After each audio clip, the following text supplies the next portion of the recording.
Hey friends, welcome back to my channel and thank you so much for coming back for another motivational cleaning video. If you are new, welcome. My name is Selle. In today's video, I am going to show you how I deep clean my shag rug. Disclaimer, I am not a professional cleaner. I am simply showing you my experience and what works for me after owning a shaggy rug for years now.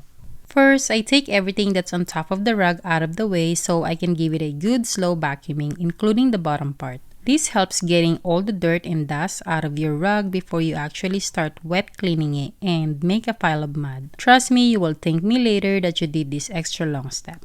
If you are new here to my channel, hello and welcome! I am so glad you're here. My name is Selle. I am a wife and a full-time working mommy of one sweet boy. My contents are all about realistic cleaning motivation, satisfying home organization, grocery hauls, and a little bit of mom life. I would really love it if you subscribe and join my YouTube family for more videos like this one. And if you are a returning subscriber, friends and family, you are awesome. And I want to thank you for your continued support to my channel.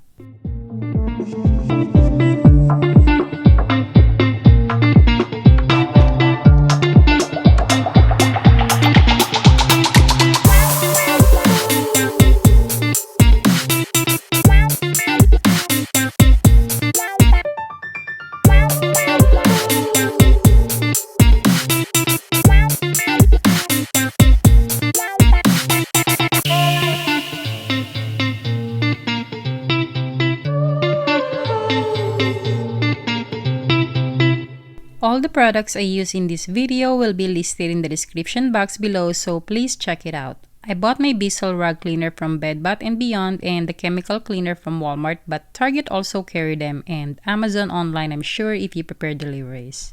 So for this specific rug cleaner, which is the Bissel Pro Heat Revolution x2, there's instruction on the machine's solution container on how much water to put and how much chemical to put.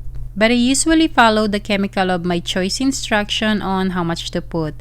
Back here, there would be a choice for light cleaning and deep cleaning, which is what I'm doing. I'm going to do deep cleaning. So I'm putting 4 ounces of chemical solution. And for the booster, I usually do 2 ounces, but I will only do 1 ounce because I don't have enough. I only have 2 ounces, so I want to stretch this out because 2 gallon would clean the whole rug. But you don't have to use the booster. It's completely up to you. I choose to use it because I think it gives it a better cleaning. And like I said, it's up to you. You don't have to. But I use about 3 gallon of solution to clean my whole rug. And my rug size is 8 by 10.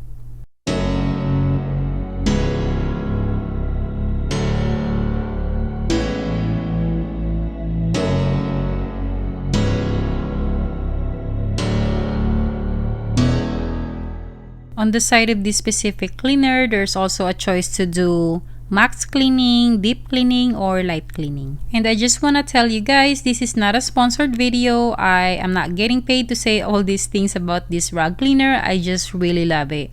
It's my own money that I spent for this, and I have this rug cleaner for I think about 2 or 3 years now, and I think it's the best thing I've ever spent with. I use it quite often.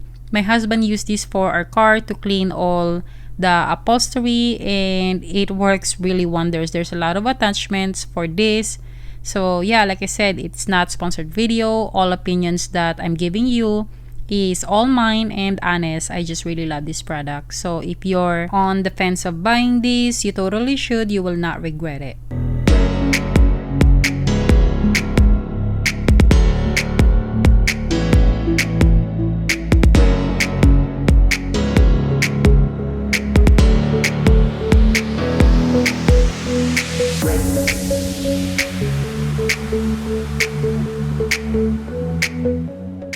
I haven't deep cleaned this rug for a couple months now, but honestly, I'm still surprised of how much dirty this is. I didn't think it's this dirty, but oh my god, that is so gross. It's satisfying, but it's also gross at the same time.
I always run the machine vertical and horizontal or vice versa to make sure that I get all the sides that I can.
You see how much dog hair and dirt I'm still getting from this rug after slow vacuuming the top and bottom of these before I start cleaning?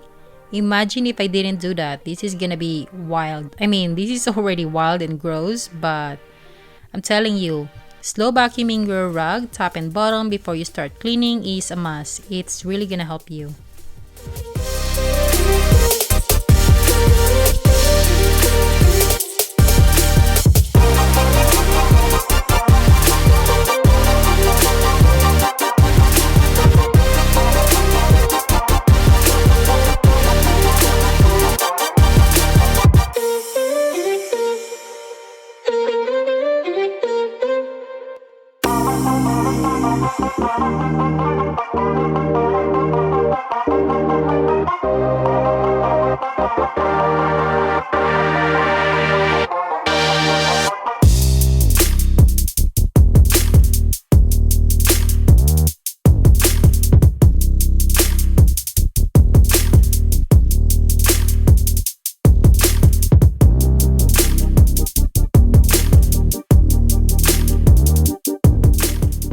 And every time I use this rug cleaner, I always clean it every after use. I would wash all the attachments that I use, including the container for the dirty water. I will show you later how I do that, and then I will just leave it and store it. I hope you find this video motivating and helpful. I hope I inspire you to get up and tackle your own mess at home or your to-do list. And if I did, please don't forget to give me a thumbs up as it helps my channel, comment down below, and share this to your friend to inspire them as well. If you haven't already, don't forget to subscribe, it's totally free, and turn the notification bell on so you wouldn't miss any more of my future uploads. And that's pretty much it, guys. I have a ceiling fan in my living room. I left that on overnight, and also I have another fan that I just left on running overnight until the next day, or until this is dry. But the next day it's almost 80% dry, and I left all the fan on until it's completely dry. It took about almost a whole day. Thank you all so much for watching. I truly appreciate you and your time spent with me, and I will talk to you all again on my next video. Bye!